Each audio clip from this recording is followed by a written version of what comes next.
중국 로켓군은 시진핑 국가주석이 핵, 전력과 우주 전력을 망라하며 군 개혁의 상징이자 중국군의 미래로 엄청난 지원을 받았던 군대였습니다. 하지만 창군 8년 만에 비리로 얼룩져 지금은 최대의 자랑이 최대의 숙청 대상이 되고 말았는데요. 로켓군 내부의 비리와 부정부패가 앞으로 수년간 시진핑 주석이 전쟁을 결단하는데 실질적으로 부담이 될 거라는 전망이 나올 정도로 심각한 것으로 알려지면서 지금 중국군 내부에서는 숙청의 회오리가 끊이지 않고 있습니다. 8년 전 시 주석은 로켓군의 핵미사일 운용부대는 물론 우주방어부대, 전략핵잠수함부대, 전략폭격기부대를 모두 묶어 안겨주었습니다. 핵심 비대칭, 전력인 핵과 우주를 중심으로 하는 미래 전력을 흑막나해 로켓군이야말로 중국의 전략적 버팀목이자 안보 수호의 토대라며 큰 의미를 부여했는데 돌아온 건 미사일 연료로 허거를 구워먹었다는 증언이 나올 정도로 핵심 불자를 빼돌리는 부정부패였습니다. 막대한 정부 자금을 투입해 힘을 한껏 몰아주었지만 이 자금이 로켓군 수뇌부에 오히려 부정부패가 싹 틀 기회를 준 것입니다. 결국 중국은 추락해버린 로켓군의 이미지 세탁을 위해 무리수를 두고 있습니다. 지난 11일 중국 우주탐사 스타트업 오리엔스페이스가 개발한 로켓 그래비티 그래드테일이 항해 정박 중인 선박에서 발사됐습니다. 이날 항에서는 그래비티 로켓 발사와 함께 두 개의 커다란 가스 기둥과 파편 조각들이 하늘에 날아오르는 모습이 포착되는데요. 이번에 발사된 그래비티 1호는 완전 고체형 추진체로 이번 발사로 중국 상업용 로켓 탐재량 기록을 경신했습니다. 우주탐사 스타트업 오리엔스페이스 측은 그래비티 1호 로켓이 상업용 기상위성 3기를 우주 궤도에 성공적으로 배치했다고 발표했는데요. 그래비티 1호의 발사는 중국에서 진행된 올해 네 번째 우주 탐사 임무였습니다. 미국을 넘어 2045년 우주 최강국에 오르겠다는 중국의 우주 굴기가 속도를 내면서 최근 중국도 미국처럼 우주 탐사에서 민간 업체들의 비중이 높아지고 로켓 발사 횟수도 많아지고 있습니다. 이번 발사 성공은 중국 상업용 우주 탐사 부문에서 주목할 만한 순간이었습니다. 그래비티 1호는 발사 용량 측면에서 중국 우주기업 중 최대 규모를 자랑하며 바다 위 선박에서 로켓 발사를 진행한 것이기 때문입니다. 그런데 중국은 미국과의 우주 경쟁에서 뒤처지지 않기 위해 로켓과 위성 발사에 사활을 걸고 있지만 문제는 중국이 발사한 로켓이 우주로 보낼 수 있는 용량이 많아지면 많아질수록 우주에 버려지는 쓰레기도 너무 많아진다는 점입니다. 올해 초 중국은 화물우주선을 자국 우주정거장 텐군과 도킹하는데 처음으로 성공했습니다. 중국의 화물우주선 텐저우 7호는 하이난성 원창 우주발사장에서 로켓 창정 7호 야오 8에 실려 발사됐는데요. 지난 19일 중국 매체들은 일제 텐저우 7호가 3시간가량을 비행해 18일 오전 텐궁의 본체 모듈 테너와 도킹에 성공했다고 발표했습니다. 그런데 중국의 화물우주선에는 설 명절을 앞두고 엄청난 양의 과일과 채소가 실려 있었습니다. 중국 유인우주국 CMSA는 중국 우주인들이 신선한 과일을 먹고 싶어 했다. 이번에 텐저우 7호는 2,400kg의 과일, 채소와 생활물자를 우주로 보냈다고 발표했습니다. 현재 중국 우주비행사 3명은 지난해 10월 26일 이후 우주정거장 텐궁에서 3개월째 거주하고 있는데요. 중국 공산당 기관지 인민일보는 이를 두고 우주에 중국만의 집을 갖는 꿈이 현실이 됐다며 T자형 구조인 텐궁은 지구 저궤도인 고도 390km 상공에 떠 있는데요. 3개 모듈의 무게는 66에 이르며 이곳에서 중국은 총 1000건이 넘는 실험을 했습니다. 이처럼 우주인들이 먹고 마시고 실험하며 내놓는 쓰레기도 많을 텐데 여기에 과일과 채소까지 실어보낸 것입니다. 더구나 중국은 매년 유인우주선 2대와 화물우주선 1토토이대를 발사해 텐군과 도킹하겠다는 계획을 밝혔는데요. 중국이 유인우주선을 보내고 화물우주선을 오가게 하면 할수록 얼마나 더 많은 우주 쓰레기를 양산할지 모를 일입니다. 그런데 이 같은 이벤트가 무색하게도 중국 로켓에서 대형 사고가 터지고 말았습니다. 미중 간 우주기술 개발 경쟁이 갈수록 치열해지는 가운데 중국 상하이에서 로켓 연료 탱크 실험 중 3명이 부상당하는 사건이 발생한 겁니다. 지난 29일 중국 민간 우주기업 란젠우주항공은 상하이 우주비행연구소의 야외 시설에서 로켓 연료 탱크 시험을 하던 중 3명이 부상당했다고 밝혔습니다. 그런데 당시 란젠우주항공은 폭발은 없었다며 직원들은 가벼운 부상이라고 발표했습니다. 하지만 손바닥으로 하늘을 가릴 수는 있어도 중국에서 일어난 사건은 SNS에 올라오지 않기는 어려운 일입니다. 당시 실험이 진행된 숭장구 인근 위수로 주민들은 당일 오후 7시 30분께 쾅 소리와 함께 창문이 흔들렸다고 중국 소셜미디어 웨이보에 즉각 올렸습니다. 한 주민은 창문이 심하게 흔들렸고 도로에 소방차 소리가 들렸다고 했고, 또 다른 주민은 지진이나 엄청난 천둥처럼 느껴졌다고 올렸습니다. 웨이보에 올라온 영상에 따르면 란젠 우주항공 직원 3명이 숭장 충심병원에서 머리와 손 부상을 치료받았습니다. 더구나 이 회사의 한 직원은 언론의 탱크의 한계를 설정하기 위한 이번 압력 시험에 극저온 액체 질소가 사용됐다며, 이번 실험이 로켓 주체 2호의 개량형 모델에 대한 것으로 현재의 적재량을 늘리기 위한 실험이었다고 말했습니다. 사고가 발생한 란젠 우주항공은 작년 12월 세계 최초로 액체산소와 메탄을 동력원으로 삼은 로켓 주의 2호 Y3을 이용해 세계의 위성 발사에 성공했다고 대대적으로 홍보했던 회사입니다. 이 회사는 작년 7월 주의 2호 로켓 발사에 성공하면서 일론 머스크의 스페이스X나 제프 베이조스의 블루오리진 등 미국 기업들을 제치고 세계 최초로 액체 메탄 로켓 발사에 성공한 기업이 됐는데요. 고성능, 저비용의 메탄 추진 엔진은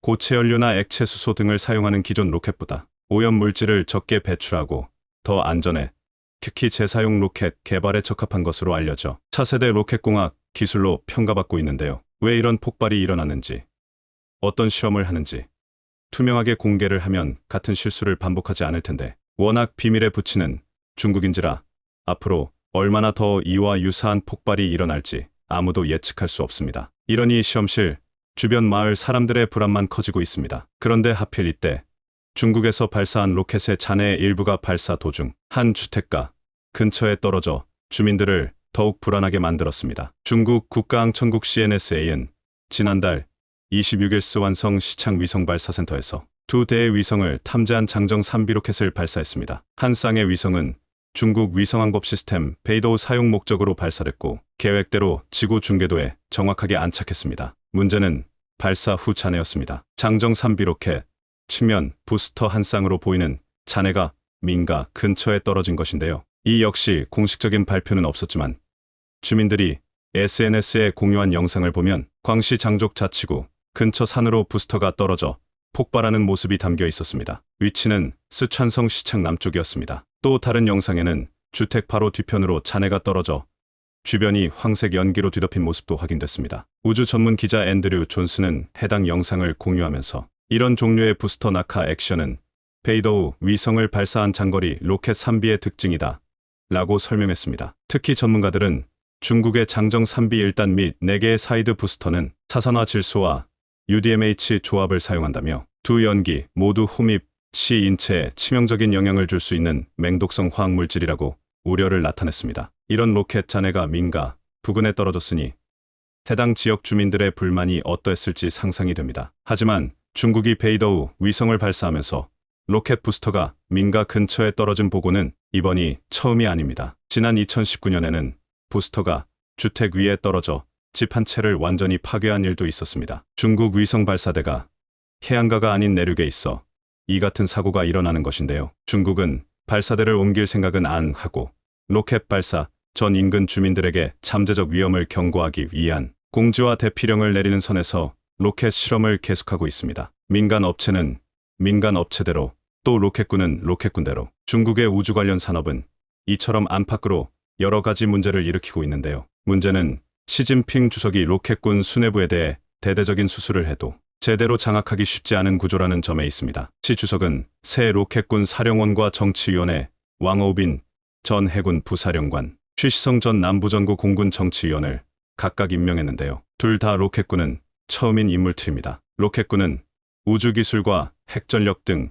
첨단 기술이 핵심인데, 이런 첨단 기술은 몰라도 충성도가 높고 군에서 잔뼈가 굵은 인물들을 수뇌부에 앉힌다면 비리는 없을지 몰라도 문외한이 지휘 계통을 바로 세우기는 어려운 일입니다. 이런 상황에서 숙청은 계속 이어지고 현재 로켓군 내부의 긴장감은 필요 이상으로 높은 것으로 알려져 있습니다. 일상적인 작전 수행 과정에서 받는 압박이 상상을 초월할 정도로 강하며 이 과정에서 일탈에 노출될 가능성도 높다는 뜻인데요. 중국에서 핵이나 우주과학 같은 비대칭 전력이 중시되면서 로켓군 내부에서는 언제든 미국의 관련 전력이 노출돼 비공식적 공격을 받을 수 있다는 우려가 확산하는 것으로 알려져 있습니다. 무엇보다 시진핑 주석은 러시아 우크라이나 전쟁 수행 과정에서 바그너그름의 반란을 보며 큰 충격을 받은 것으로 알려졌는데요. 따라서 숙청 작업은 몇 년이 걸릴지 모르는 일이고 숙청이 계속되는 한 시적이 대규모 군사작전을 결단하기는 쉽지 않다는 전망이 힘을 얻고 있습니다. 영국이 중국 때문에 국가 비상사태를 선포하면서 한국과 함께 손을 잡고 중국을 한방에 뒤집을 엄청난 것을 공개한다는 폭탄 발표를 해 전 세계 언론들의 이목이 집중되고 있습니다. 영국이 왜 이렇게 갑자기 파격적인 발표를 한 것인지, 왜 영국이 미국이나 독일, 프랑스 등이 아닌 한국을 선택했는지, 중국을 한방에 초토화시킬 엄청난 것이란 무엇인지, 영국이 긴급 국가 비상사태를 선포했습니다. 얼마 전 미국 FBI 국장이 중국이 곧 대만을 침공할 것이라는 급비문서를 발견했다라는 폭탄 발표를 하자 영국은 곧바로 국가 비상사태를 선포했습니다. 우크라이나 전쟁이 끝나지도 않았는데 중국이 대만을 침공하면 전 세계 경제가 완전히 무너져 내릴 것이라 경고했습니다. 이에 영국은 국가 비상사태를 선포하며 영국 고위 관료들은 중국이 대만을 침공할 경우에 발생할 경제적 재앙에 영국이 대비가 안 돼 있다고 경고했습니다. 영국 더 타임스는 27년지 시간 남중국해에서 분쟁이 발생하면 공급망이 마비되고 코로나19 때 같이 필수 품목 수입이 어려워질 것이라 전했습니다. 지난 주말 중국이 군용기 71대를 동원해서 대만 주변에서 무력 시위를 하면서 남중국해의 긴장이 고조됐습니다. 바로 크리스마스였던 25일 군용기 71대를 동원해 대만 방공 식별구역 ADIG 무단 진입했습니다. 대만 주변에서 하루에 동원한 군용기로 역대 최대 규모라 전 세계는 더욱더 공포에 떨어야만 했는데요. 이 가운데 47대는 중국과 대만 간 실질적 분계선 역할을 하는 대만의 협 중간선을 넘어 ADIG에까지 진입한 것으로 전해지면서 큰 충격을 주었습니다. 사실상 전쟁이 시작된 것이나 마찬가지라고도 볼 수 있는데요. 이뿐만이 아니라 이 시간 동안 중국군 군함 7척이 대만의 협 주변에서 활동했습니다. 대만인들은 해당 소식이 전해지자 극도의 공포에 떨어야만 했는데요. 대만 찌우즈 여시보는 대만의 협 주변에서 하루 동안 탐지된 중국 군용기 대수로는 이번이 역대 가장 많다라고 전했습니다. 이번 대만 주변 무력 시위에는 중국 전투기 J-26 18대, J-21 12대, J-16 대, Su-30 6대 등이 동원됐으며 Y-8 대잠기, Y-8 전자전기도 1대씩 가세했습니다. 지금까지 이렇게 중국이 최신의 전투기를 모두 총동원한 사례는 단 한 번도 없었습니다. 해당 소식이 전해지면서 영국은 중국이 대만을 곧 침공할 경우를 대비하여 비상사태를 선포하고 파격적인 결단을 내렸습니다. 더 타임스에 따르면 영국 관료들은 기업들의 휴대전화와 첨단, 무기 등에 널리 쓰이는 반도체 등 소비재 부품, 의료용품과 같은 필수품을 어디서 조달하고 있는지 잘 파악해두라고 경고하며 중국과 관계가 악화하면 제재와 거래, 애로 등으로 인해 모든 조직의 공급망이 재앙에 가까운 수준으로 영향을 받게 된다라며 판을 완전히 뒤집을 만한 파격적인 결단을 내렸다고 선포했습니다. 영국 정부 고위 관계자는 이대로 아무런 조처를 하지 않는다면 세계 최고 체스 선수와 맞설 미래에 관해 정말 대비가 돼 있는지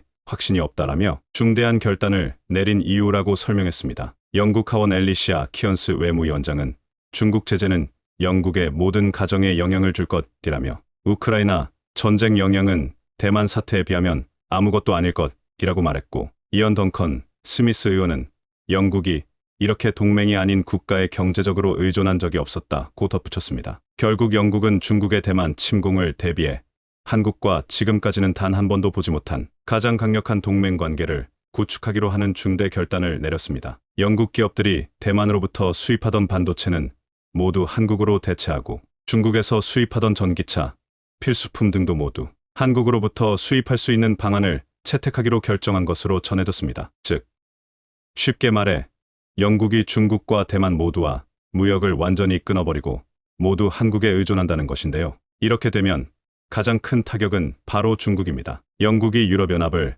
탈퇴하기로 한 브렉시트 결정 이후 중국의 대두 영국 수출이 가장 많이 늘었기 때문에 이번 영국의 극단적 조치는 중국의 치명상인데요. 대만 정부도 영국이 섣부른 결정을 내렸다 라며 노발대발하고 있습니다. 한국은 영국이 브렉시트 후 최초로 FTA를 맺은 아시아 국가로 영국이 중국과 대만을 버리고 한국에 올인한 과감한 결단을 내린 이유에 대해서 영국 총리는 한국은 등불 같은 존재다. 대한민국의 경제 성장은 전 세계 국가들의 롤모델이고 영국에게도 마찬가지다라며 한국을 영국의 가장 중요한 파트너 국가로 지정하고 한국에 올인하겠다는 뜻을 밝혔습니다. 이를 증명이라도 하듯 영국은 한국산 무기로 영국 군대를 도배하겠다는 파격적인 발표까지 했습니다. 한때 전 세계를 군림했던 세계 최강국 영국이 한국산 무기를 초대 규모로 사들이기 시작한다는 것은 의미가 매우 큰데요. 최근 한국산 K9 자주포가 처음으로 영국에 도착한 이 사진이 공개되면서 난리가 났는데요. 독일이 만든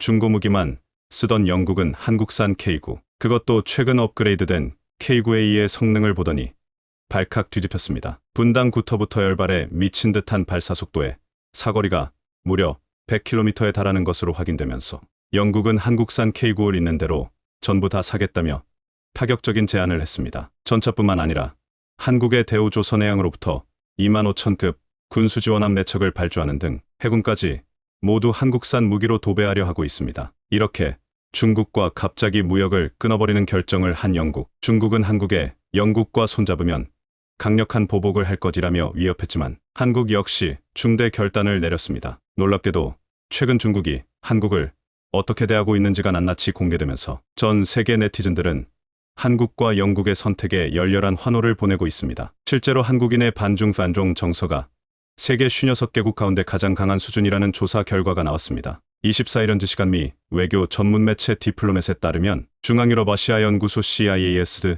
등이 참여한 국제연구진은 올해 4월 11일부터 6월 23일 사이 한국 성인 남녀 1,364명을 대상으로 중국에 대한 인식 등을 묻는 여론조사를 시행했는데요. 조사 결과 한국인 응답자가 중국을 부정적 또는 매우 부정적으로 인식한다고 답한 비율은 무려 81%에 달했습니다. 이는 조사 대상 56개국 가운데 가장 높은 수준입니다. 2위인 스위스 72%나 3위 일본 69%과 비교하면 10%포인트가량 높아 다른 국가들과도 큰 차이를 기록했다고 디플로맷은 지적했습니다. 디플로맷은 한국에서 이처럼 반중 정서가 강해진 데는 중국발 미세먼지가 큰 영향을 미쳤을 것으로 분석했습니다. 중국에서 불어오는 미세먼지 바람이 1년 내내 한국인들의 건강을 악화시키고 있는데도 중국은 아무런 조치도 취하지 않고 있습니다. 오히려 한국이 중국을 모함에 빠뜨린다며 적반하장으로 화를 내고 있는데요. 중국이 최근 혀가 검게 변하는 신종 변이가 중국 내에서 급속도로 퍼지고 있는데도 중국인들의 대규모 한국 관광을 허용해 논란이 되고 있습니다. 이달 18일 중국 텐진티안진의 한 남성은 코로나19 확진 후 자신의 혀와 이가 검게 변한 것을 발견했습니다. 남성이 올린 사진에서도 혀와 치아가 모두 검게 변한 것이 확인됐으며 영상 속 설태도 검은색을 띠었고 치아 틈새에도 검은 자국이 보였습니다. 중국 국가위생건강위원회 위생건강위는 내년 1월 8일부로 자국민을 포함한 해외 입국자를 대상으로 시설격리 조치를 폐지한다고 지난 26일 발표했습니다. 이에 무려 200만 명이 넘는 중국인 관광객이 내년에 한국을 방문할 것으로 전망되고 있는데요. 올해 17만 명에서 무려 10배 넘게 급증하는 것입니다. 이렇게 되면 200만 명이 넘는 중국인들은 중국에서 PCR 검사를 받지 않고 건강 코드도 발급받지 않은 채 곧바로 한국행 비행기를 탈 수 있게 된 것인데요. 중국발 변이 바이러스에 대한 위협이 커지고 있습니다. 중국의 이러한 말도 안 되는 조치에 한국인 네티즌들은 바이러스 퍼뜨리러 오는 건가? 유우커는 무슨 긴장해라, 무섭다 등의 반응을 보였습니다. 영국이 중국을 버리고 한국과 상상도 못한 강력한 동맹관계를 만든 이유 중 하나는 바로 얼마 전 새로운 영국 총리로 선출된 리시 순핵의 역할이 상당히 큽니다. 항상 중국과 각별한 사이를 고집하던 보리스 존슨 전 총리와는 달리 최연소 첫 인도계 영국 총리로 전 세계로부터 뜨거운 주목을 받고 있는 리시 순핵 영국 총리는 NO China를 외치며 영국과 중국, 양국 간 황금시대는 끝났다라고 밝혔다고 로이터 통신이 보도했습니다. 순핵 총리는 중국에 대한 영국의 접근법은 완전히 바뀔 것이라며 중국을 버리고 한국을 선택한 이유에 대해 설명했습니다. 그는 영국과 중국, 이른바 양국의 황금시대가 오던 에라라는 것은 무역이 중국의 사회정치적 개혁을 유도할 수 있을 것이라는 순진한 발상과 함께 끝나버렸다라고 강조했습니다. 앞서 영국이 미국의 기조에서 벗어나 중국과의 경제협력 파트너십을 모색하던 2015년 당시 데이비드 캐머런 영국 총리와 조지 오스본 영국 재무장관이 잇따라 양국 관계가 황금시대에 들어서고 있다며 구애했던 데 대해 지적하며 파격적인 변화를 예고한 것입니다. 이것이 끝이 아닙니다. 영국은 한국과 세계에서 가장 강력한 동맹관계를 만들겠다는 파격적인 발표를 한 뒤 이제는 한국의 교육 시스템까지 그대로 영국에 도입하겠다는 폭탄 발표를 했는데요. 영국의 BBC는 영국 정부가 한국의 사교육 열풍 등을 보도한 내용을 눈여겨봤다라며 한국식 교육을 영국이 빨리 도입하지 않으면 영국의 미래는 암울하게 될 것이라 전했습니다. 그러면서 세계 미래 경제를 책임질 한국 학생들이 얼마나 똑똑한지 대대적으로 전했는데요. 한국 학생들은 OECD 회원국들 가운데 수학에서 최고라 평가받고 있다 밝혔습니다. 영국 공영방송 BBC는 세계 최고 수준인 한국의 학업 실력을 집중 조명하면서 새벽부터 밤늦게까지 공부만 하는 학생의 사례를 소개했습니다. BBC는 한국인의 치열한 교육열이 놀라운 경제 성장을 이끌고 있고 이는 전 세계 어느 국가도 따라오지 못하는 엄청난 수준이라고 전했습니다. 현대차는 도요타를 절대로 따라잡지 못할 것이라 자신했던 일본인들이 최근 나타난 놀라운 상황에 대충격을 받고 있어 화제입니다. 12년 만에 일본에 다시 진출한 현대차에서 놀라운 결과가 나타났고 특히 영국과 인도네시아에서 상상도 못했던 일들이 벌어지면서 도요타는 끝장났다는 분석까지 나오고 있는 상황입니다. 최근 도요타는 영국에서 광고를 금지당하는 수모를 겪은 바 있습니다. 도요타의 스포츠카 브랜드 GR 차량 3대가 줄지어 주행하는 이미지가 실렸는데 헤드라인 문구 중 That GR feeling 등이 문제가 됐던 것입니다. GR은 모터스포츠 계주 레이싱의 약어에서 차가 난 문구입니다. 그런데 영국 측은 GR이 엔진의 으르렁 소리를 연상시킨다 며 과속을 유발할 수 있음을 지적했고 해당 광고는 신문뿐 아니라 모든 매체의 게재가 중단된 상태입니다. 게다가 비슷한 광고에 대한 금지까지 내려져 도요타가 크게 당혹해하고 있습니다. 이는 도요타가 내세우는 엔진 기술의 상징성을 완전히 뭉개버렸다는 설명입니다. 분석가들은 도요타의 갑질 행동에 영국이 강력 반응한 것이란 의견을 내놓고 있습니다. 영국 정부의 넷 제로 정책에 도요타가 반기를 들었기 때문입니다. 영국 정부는 2030년부터 휘발유와 디젤 차량 판매를 금지하고 2035년부터는 하이브리드 차 판매를 금지한다는 발표를 한 바 있습니다. 이를 지키지 않을 경우 막대한 벌금, 부과를 예고한 것입니다. 이에 도요타는 강력 반발했고 영국 내 제조를 중단하겠다는 위협을 했습니다. 도요타는 과거 27억 5천만 파운드를 들여 영국에서 네 번째로 큰 자동차 공장을 지었고 현지에서 3,000명의 직원을 고용하고 있는 상태였습니다. 그런데 일순간에 3,000명을 해고하겠다며 영국을 압박한 것입니다. 도요타는 영국에서 연간 13만 대의 차량을 생산해 주변국 등으로 수출해 왔습니다. 영국으로서도 도요타의 압박은 무시할 수 없는 내용이었죠. 하지만 영국 정부는 도요타 광고까지 급지하며 강력 대응을 예고한 상태입니다. 이런 상황의 이미지가 크게 높아지고 있는 기업은 바로 현대차 그룹입니다. 일찌감치 전기차를 내놓으며 영국 내 정책을 따라가는 모습을 보였기 때문입니다. 최근에는 영국 시장 진출 이후 처음으로 두 자릿수 점유율을 기록하기도 했습니다. 1982년 영국의 포니를 첫 수출한 이후 40년 만에 두 자릿수 점유율이 된 것입니다. 8월까지의 점유율은 12.5%로 지난해 대비 3.4% 더 높아진 것으로 나타났습니다. 고급 브랜드인 제네시스 판매량 또한 7배나 늘어난 상태입니다. 반면 도요타는 7%, 흔다 1.6% 등 일본차 점유율은 쑥대밭이 되고 있습니다. 파이낸셜 타입스 등 영국 언론들은 현대차를 부각시키는 기사를 쏟아내고 있습니다. 테슬라와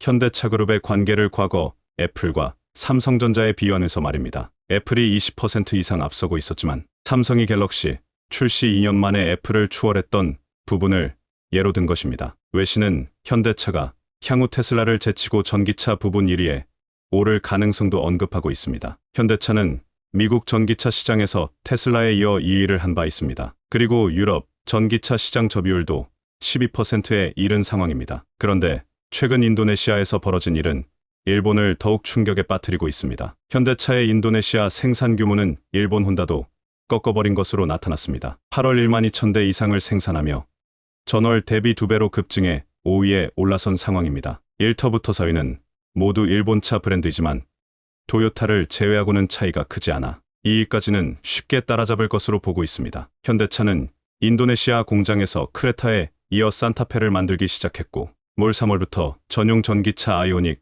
5 생산도 본격화하고 있습니다. 현대차 관계자는 아이오닉 5 등으로 전기차 시장에서 위상이 높아지면서 일반 차량 판매도 확대되는 선순환 효과가 나타나고 있다는 설명을 했습니다. 아이오닉 5는 정식 출시된 지6일 만에 1600건의 주문이 몰렸으며 8월까지 700대 가까이가 인도된 상황입니다. 최근까지 현지에서 팔린 전기차 중 현대차 접이율은 90%를 넘기고 있습니다. 게다가 7월과 8월 각각 5000대 이상의 크레타를 인근 국가로 수출하며 이미지 개선 효과가 톡톡히 나타나고 있는 상황입니다. 아세안 지역은 부품 현지화율이 40% 이상일 경우 협정국 간 무관세 혜택을 받을 수 있습니다. 일본 자동차 업체들의 텃밭이었던 동남아 시장이 한국으로 넘어오고 있는 것입니다. 현재 인도네시아에 등록된 내연자동차 중 일본차 비율은 90% 이상입니다. 동남아 전체로 법위를 넓혀도 그 비율은 70% 이상입니다. 지난해 기준 동남아 국가 전체 인구는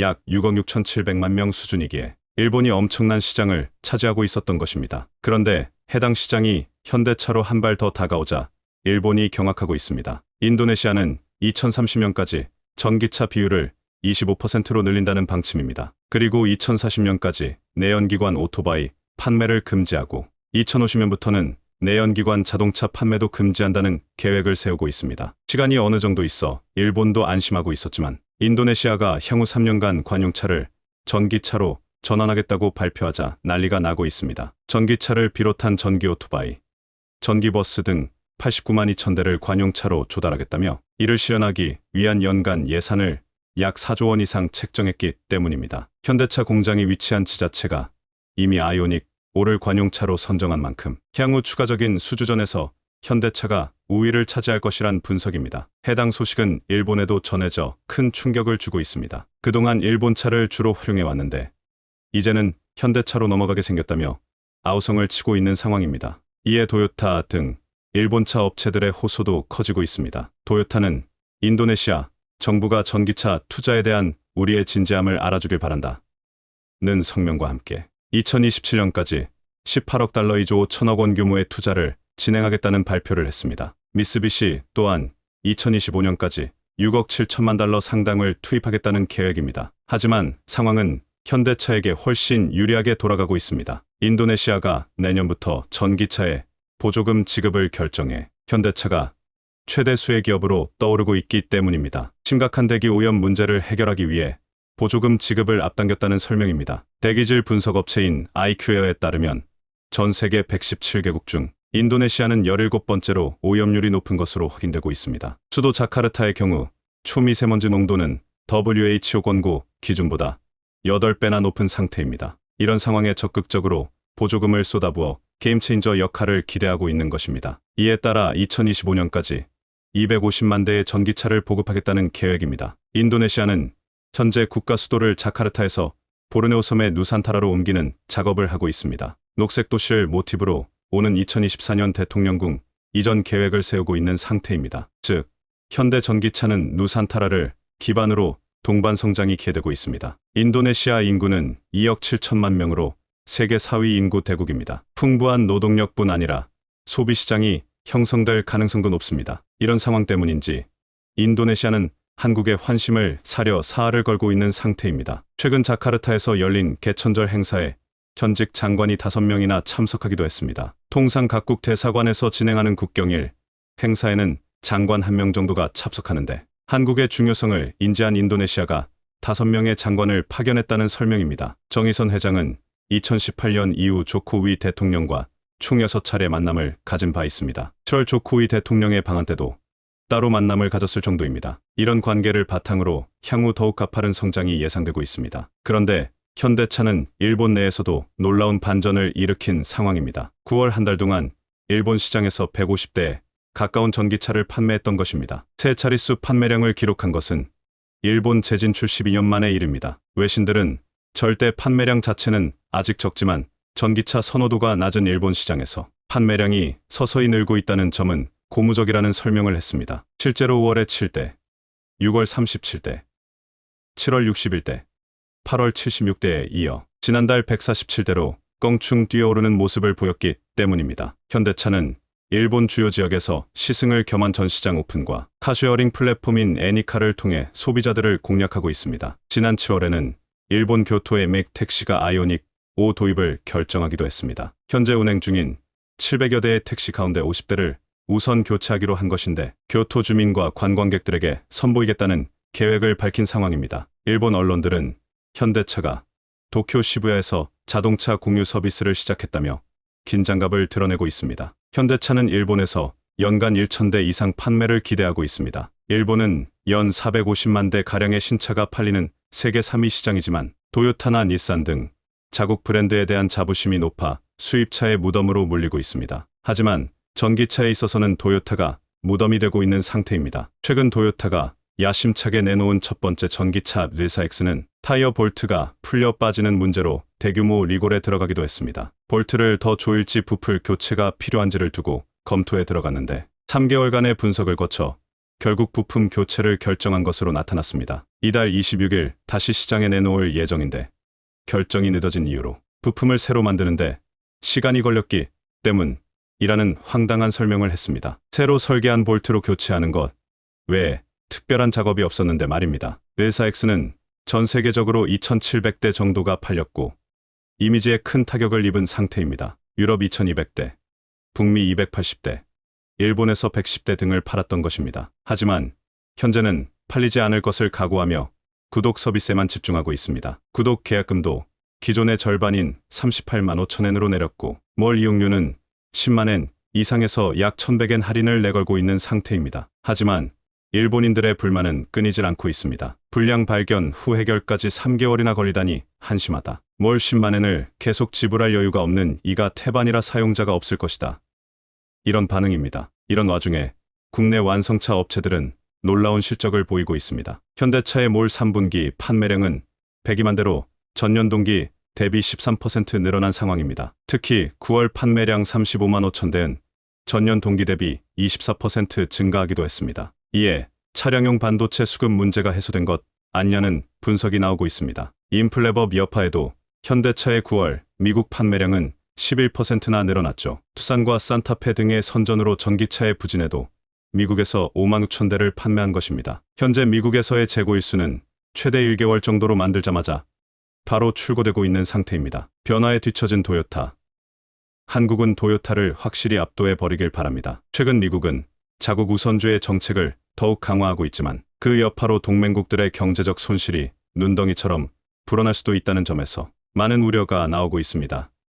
특히 미국은 코로나 상황으로 침체된 경기를 부양하기 위해 막대한 달러를 풀어 초저금리 상황을 만들면서 위기를 넘겼습니다. 하지만 시중에 풀린 막대한 달러는 물가 상승, 즉 인플레이션을 발생시켰습니다. 문제는 인플레이션으로 인해 생기는 다양한 사회, 구조적인 문제들을 근본적으로 해결하기 위해서 인플레이션 감축법, IRA를 통과시켰다는 점입니다. 결론부터 말하자면 미국 내 제조업을 부흥시켜 일자리와 경제 선순환 구조를 만들어 어떤 경제적 위기라도 극복할 수 있는 국가의 기초 체력을 기르라는 목적인데요. 인플레이션을 억제하기 위한 금리 인상을 단행해 달러화의 가치를 높여 타국으로 인플레를 수출하고 있다는 점입니다. 물론 이런 정책들은 미국 자국에겐 매우 이익이며 얼마 전까지 사상 최저 지지율을 기록하던 바이든 대통령은 이번 정책으로 전환점을 맞이하여 높아진 지지율로 국정 운영에 탄력을 받고 있습니다. 하지만 바이든 행정부와 집권 초기부터 삐걱대던 사우디아라비아에선 바이든 정부의 인플레이션 감축 정책 IRA에 정면으로 반기를 들며 석유 감산을 천명했습니다. 석유 수출국 기구 OPEC의 대장국인 사우디가 미국의 정책에 전면적으로 반대를 하게 되면서 IRA의 최대 피해국이 되었던 한국이 가장 큰 혜택을 보게 될 것이란 전망이 나오는데요. 경제 전문가들은 이번 소식에 사우디에서 한국을 위한 구원투수로 나섰다고 보고 있는 상황입니다. 사우디 아라비아의 석유 감산 소식이 미국 정치와 국제 정세에 어떤 영향을 주게 되는지 자세히 알아보겠습니다. 미국 현지 자동차 시장에서 전기차 부문 2위를 기록 중인 현대기아를 겨냥한 인플레이션 감축 법안 IRA의 부당함은 널리 알려져 있습니다. 미국 현지에서도 동맹국인 한국과의 관계를 고려해 IRA 법안을 수정하자는 움직임이 일어나고 있으며 조지아주의 원옥 상원의원은 현대기아 자동차가 보조금을 지급받을 수 있도록 IRA 개정 법안을 발의했고 거기에 미국 재무부에서도 한국산 전기 차량에 대한 세액공제 지침 마련을 신설하는 등 한국의 입장을 이해하고 신규 정책에 적극 반영하겠다는 태도를 보이고 있습니다. 미국의 의회와 관계부처에서 한국산 전기 차량 보조금 문제를 해결하려는 가운데 미국의 카밀라 해리스 부통령까지 이런 흐름에 가세했습니다. 해리스 부통령은 지난주에 열린 한국 국무총리와의 회담에서 한국산 전기차 보조금 문제를 확실하게 인지하고 있고 이를 해결하기 위해 다방면에서 노력 중이라며 한국 측과 확대 대화를 실시하겠다는 의사를 표명했습니다. 지난달 IRA 통과 직후 미국이 보이던 냉랭한 태도와는 사뭇 달라진 상황인데요. 이렇게 갑자기 태도 변화를 보인 이유가 있습니다. 오래전부터 중동 지역의 패권을 원하던 사우디는 이란 견제라는 공동의 가치관을 가진 미국과 혈맹에 가까운 좋은 관계를 유지하고 있었습니다. 하지만 빈살만 왕세자가 사우디 실권을 장악한 이후 인권을 중시하는 바이든 행정부가 들어서면서 미국과 사우디의 관계도 어긋나는 상황인데요. 이전 트럼프 행정부 당시 사우디는 누구보다 미국과 손발을 잘 맞추는 모습이었지만 바이든 정권이 들어서면서부터 미국은 사우디에게 미국산 무기에 대한 판매 거부로 시작해 사우디의 전략적 가치를 무시하는 정책을 펴왔습니다. 사우디는 기름은 많이 나지만 제조업과 과학기술이 부족한 국가이기에 국가 안보에 필수적인 국방 장비와 시스템을 전부 해외에 의존하고 있습니다. 특히 중동의 1인자 자리를 놓고 경쟁 중인 이란보다 강력한 방산 장비를 갖추기 위해선 사우디에겐 미국산 무기가 필수적인 상황인데요. 그 결과 사우디는 미국이 원하는 저유가 정책에 앞장서며 미국으로부터 많은 이익을 받아왔습니다. 하지만 미국에서 셰일혁명을 통한 막대한 양의 석유가 채굴되기 시작하면서 사우디의 전략적 중요성이 감소했다고 판단한 바이든 정권은 슬슬 사우디를 손절하는 작업에 들어갔습니다. 하지만 코로나 이후 우크라이나 사태가 겹치며 에너지, 자원의 부족으로 인한 인플레이션이 가속화되자 미국은 다시 사우디를 찾고 있다는 것인데요. 전제 국제유가는 90달러 수준으로 2년 전 30달러 수준에 비해 3배가량 올랐습니다. 모든 산업활동과 경제활동의 기초가 되는 에너지 가격이 오르게 되면 곡물 가격부터 축산물 가격까지 인상되고 이로 인한 유통물류의 가격도 오르면서 모든 물가가 도미노처럼 오르게 되기에 물가 상승, 인플레이션을 억제하기 위해선 유가 하락이 필수적인 상황입니다. 그런데 그동안 미국의 편에서 미국의 의도대로 석유 생산량을 조절하던 사우디는 석유를 증산하여 물가를 낮추자는 미국의 의도와는 다르게 석유를 감산하여 국제유가를 높이겠다는 결정을 내렸습니다. 이에 석유 수출국 기구 OPEC과 러시아는 사우디의 결정에 환영한다는 입장을 내면서 잠시나마 안정을 찾았던 유가는 다시 상승할 기미를 보이고 있는데요. 이렇게 되면 가장 직격탄을 맞게 될 곳은 미국입니다. 공장을 비롯한 제조업을 가득 끌어온 미국에게 고유가는 매우 치명적이며 현재도 심각한 미국 내 인플레이션 현상을 더욱 높일 수 있다는 전망이 나오고 있는데요. 여기에 바이든 행정부가 야심차게 준비했던 인플레 감축법 IRA마저 완전히 무용지물된다는 것입니다. 국제유가 상승으로 인플레가 가속화되면 미국 내 제조업이 사면초가 상황에 놓이게 됩니다. 강달러 현상이 지속되면 상대적으로 다른 화폐 가치는 떨어지되어 미국이 수입한 해외 제품들 가격은 떨어지고 미국산 제품의 수출 가격은 천정부지로 오르게 되어 가격 경쟁력을 잃게 되는 것입니다. 이에 글로벌 신용평가 기관들은 강달러 장세로 미국 기업들의 해외 수출이 5% 내지 10%가량 감소할 것이라 전망했고 그만큼 외산 제품 수입이 증가할 것이라 내다봤습니다.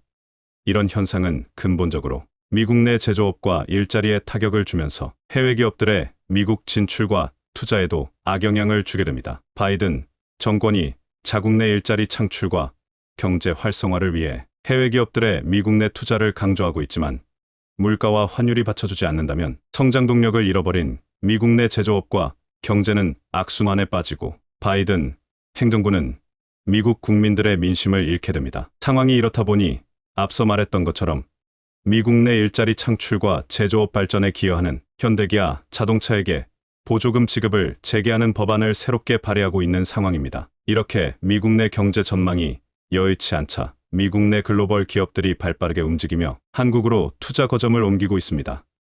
글로벌 반도체 장비 1위 기업이자 반도체 원천 기술을 보유한 핵심 기업인 어플라이드 머터리얼즈와 듀폰, 인테그리스 등 세 곳의 기업이 반도체 소재와 부품 장비에 대한 연구개발 센터를 한국에 신축하기로 투자를 예고했습니다. 이번 투자로 인해 한국이 반도체 허브국으로 부상한다는 전망이 나오는 가운데 반도체 노광 장비에서 독보적인 위치에 있는 네덜란드의 ASML과 도쿄일렉트론, TL, 그리고 랩리서치까지 반도체 핵심 기업들이 한국에 투자를 공격적으로 늘리고 있습니다. 솔리드 에너지 시스템은 차세대 전기차용 리튬메탈 배터리를 연구 개발하기 위해 한국의 R&D 센터를 신축하고 보그워너 그룹은 전기차 구동모터 연구 개발을 위해 한국의 센터를 신축한다는 입장입니다. 한국이 앞으로 다가올 4차 산업혁명 시대에도 반도체와 전기차 배터리 분야에서 주도권을 쥐게 될 것을 예상한 글로벌 기업들의 투자 금액은 이미 수십억 달러가 넘은 것으로 확인되는데요. 특히 미국이 자국 내 투자를 확대하는 기업들에게 막대한 보조금과 인센티브를 주겠다고 선언해도 한국에 투자한 수많은 첨단 기업들에게 매력적인 투자 환경을 조성하기 위해 우리나라 산업부 차원에서 투자 인센티브를 강화하고 글로벌 표준에 맞지 않은 규제를 철폐하겠다는 입장을 밝혔습니다. 반면 인플레 감축법을 신설하며 미국을 믿고 투자했던 동맹국들의 기업에게 커다란 뒤통수를 선사했던 미국은 반도체와 배터리 핵심 기업들의 투자를 한국에 넘겨주게 된 상황이며 미국에 투자한 제조업체들의 신뢰마저 한순간에 잃어버리게 된 상황입니다. 미국의 이번 정책은 시작부터 많은 우려를 낳았지만 결과도 그리 좋지 못할 것으로 보이며 석유 감산을 주도해 물가 상승과 인플레이션 악화를 노리는 사우디를 향해 경고의 메시지를 내놓고 있습니다. 사우디의 빈 살만 왕세자는 이번 유가 상승을 주도해 미국 내 바이든 대통령의 지지율을 떨어뜨리고 중간 선거에서 좋은 결과를 내지 못하게 만들어 결과적으로 트럼프 행정부의 재집권을 유도하고 있습니다. 이렇게 볼 수 있는 근거로 올해 4월 사우디 왕세자가 이끄는 국부펀드가 트럼프 대통령의 사위인 제러드 쿠슈너의 투자회사에 무려 2조 원이 넘는 거액을 투자했다는 소식이 알려졌다는 것입니다. 그런데 트럼프 사위의 회사가 제대로 된 기업이었으면 납득이라도 가지만 별다른 운용 실적이 없는 투자회사로 알려져 전 세계 많은 사람들은 빈살만 왕세자는 바이든과 돌이킬 수 없는 강을 건넜다라고 표현하고 있습니다. 미국과 사우디가 충돌한다면 국제유가가 불안정해지는 등 마이너스적인 효과가 있지만 그럼에도 한국에겐 긍정적인 요인도 존재합니다. 중동 패권을 장악하고자 하는 사우디에게 미국산 무기를 판매하지 않으면서 사우디는 자국을 지킬 방산 장비를 한국산으로 채우고 있는 상황이기 때문입니다. 사우디와 적대 관계에 있는 이란이 대륙간 탄도미사일과 핵 개발을 천명하자 사우디 측에서는 이를 방어할 요격무기 구매를 원했습니다. 트럼프 행정부 당시에 사우디에선 미국의 사드 고고도 미사일 방어 시스템을 44대나 배치하면서 16조 원을 투입했지만 바이든 행정부가 들어서면서 마찰이 생기자 지난해 9월 미국은 사우디에 배치된 사드를 전면 철수하며 사우디의 대공 방어 체계에 구멍이 생겼습니다.